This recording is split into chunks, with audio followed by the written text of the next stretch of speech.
Welcome to the 7 Minutes to Better Selling podcast. I'm your host, Colin Lake, president and founder of Developing the Next Leaders. I welcome Tim Seifert, a longtime friend.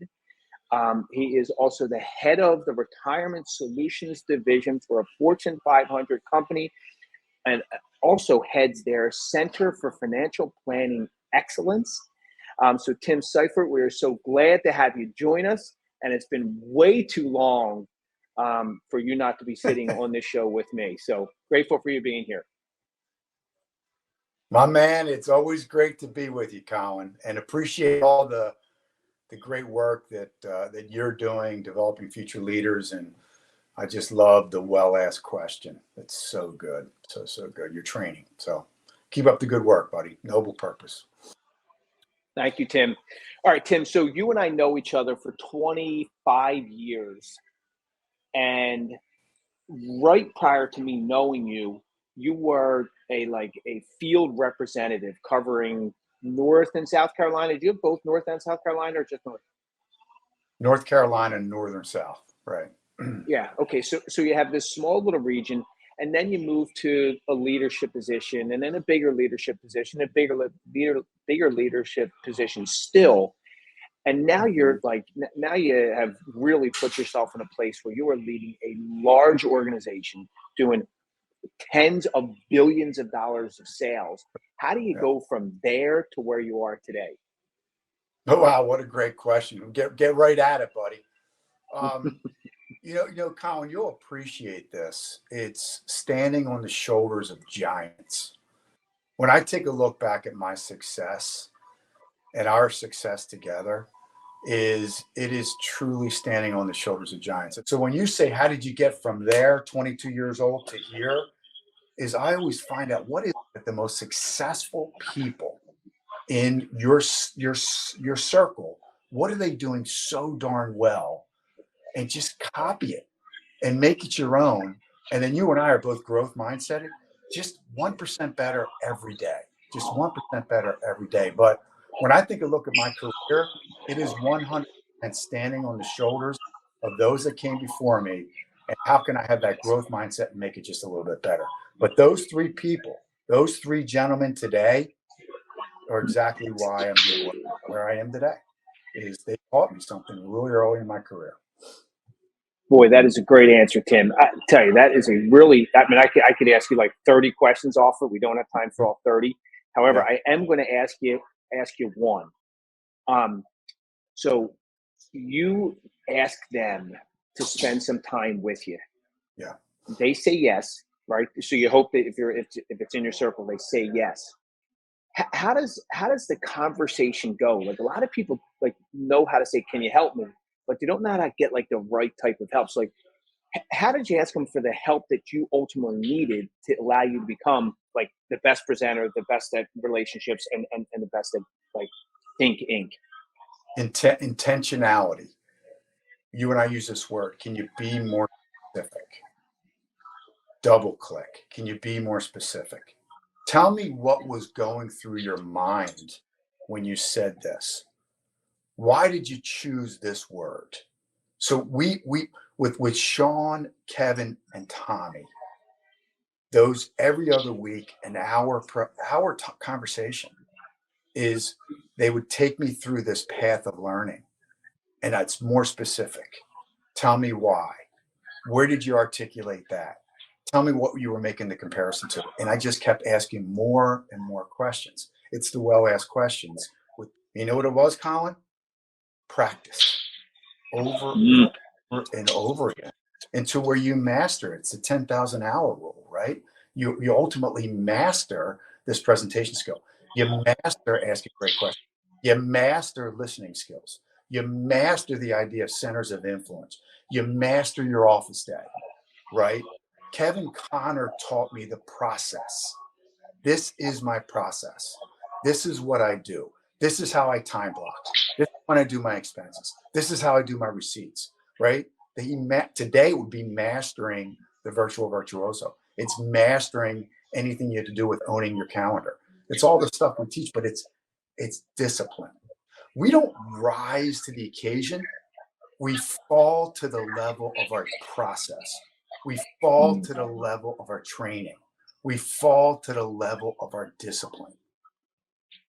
So what does it take? Hours and hours of hard work. That's what separates the top 1% from the rest.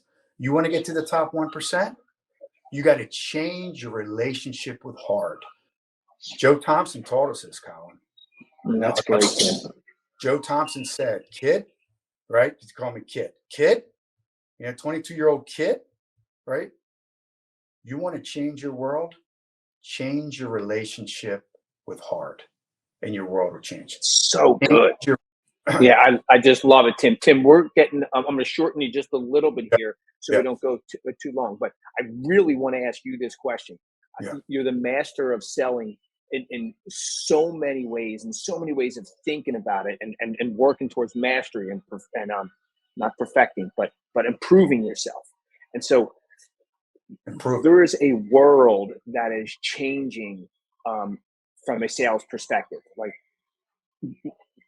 once upon a time, salespeople would say, here's the information, here's our product. But that is not enough anymore. We need to teach people how to use the product. And we need to teach people how to use the product to better their business and better their clients' lives. So my question to you is, from an opportunity perspective, what are like a couple of things that you would point to that would help salespeople sell more effectively today, like September 29th today? All right, so let Colin. So we study this through our Center of Sales Excellence, our Center of Financial Planning Excellence. We study greatness. So what makes great salespeople great? And let me give them to you just quickly, Colin. You ready? Number one is the way they think, right? So they think abundantly and they think win-win. The law of reciprocity. The only way I can get what I want in life is help others get what they want in life. So it's the way they think. And these are in order of priority. Number one is the way they think. Number two is the way they prepare, right? So we just talked about that. They prepare continuously.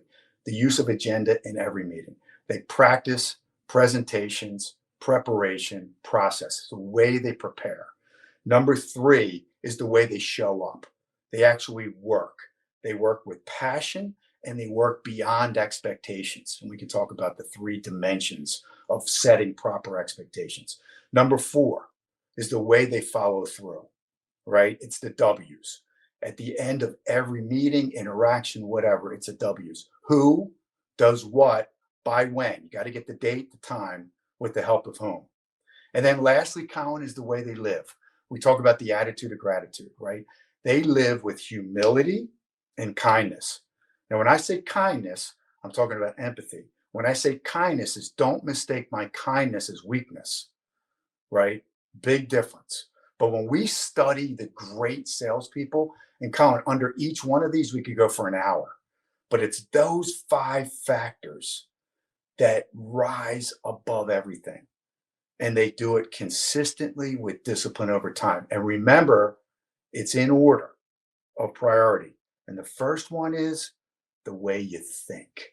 What do you mean by they think win-win? Like, I get what I want and you get what you want, Mr. and Mrs. Client?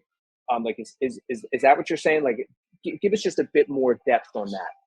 Yeah, so I mean, this gets back to our buddy Joe Thompson. When I left for the biz, 22 years old, he kicked me out of the office. He gave me this thing, 2 books. First was a red book. Remember the red book? It was every broker, it was every financial professional, and back then it was Southern Virginia and West Virginia, where I went out. And he said, don't come back until you call every one of these. Go see all these people. There was 3,500. I said, Joe, I don't know if I can do that. He goes, don't come back. Don't come back for the holidays. Stay in West Virginia. And I listened to him. I thought it was okay. But the other book, which really masters what we call, the true law of reciprocity, is Think and Grow Rich by Napoleon Hill. And I think you know the story. You're listening, always know the story. But Napoleon, it was Andrew Carnegie called in to Napoleon Hill, was a young writer, the Pittsburgh Gazette, and he said, go interview the 200 wealthiest families in the world, and what is it that made them wealthy? And he came back and he said, here's the 12 or 13 principles, and they were all based around the law of reciprocity. And the law of reciprocity simply says this: But the only way any one person can get what they want in life is to first help others get what they want in life. So to answer your question, win-win follows the law of reciprocity, right? And it's not, you said it a little backwards, is I win when they win, right? So in other words, help them win first, right? Give, give, give to ultimately receive. All right, Tim, I'm going to give you last word, but before I do, I'm going to say thanks everyone for joining. Thanks everyone for spending time. We're a little bit over our 12 to 15 minutes on the live versions here. We'll do some wonderful editing and make sure that Tim's many pearls of wisdom are left in here. But Tim, how do people get more from you or learn more? Learn how to connect with you best? Because I'm sure more people want to hear more from Tim Seifert. I know I do. Yeah. I mean, how about LinkedIn? We'll just go with LinkedIn. So Good. just Tim Seifert, Lincoln Financial, but LinkedIn is a great way to get a hold of me. All right, great. Well, Tim, that was awesome. I that word is thrown around way too much in today's vernacular. Everyone uses these big awesomes and amazings and incredibles in just about every circumstance. I'm telling you, I think that was awesome. That was exactly what a listener, whether you are the newest of salespeople or the most experienced of salespeople, there are so many gems for us to take from that. So can't thank you enough for spending some time with us, and good selling to everybody.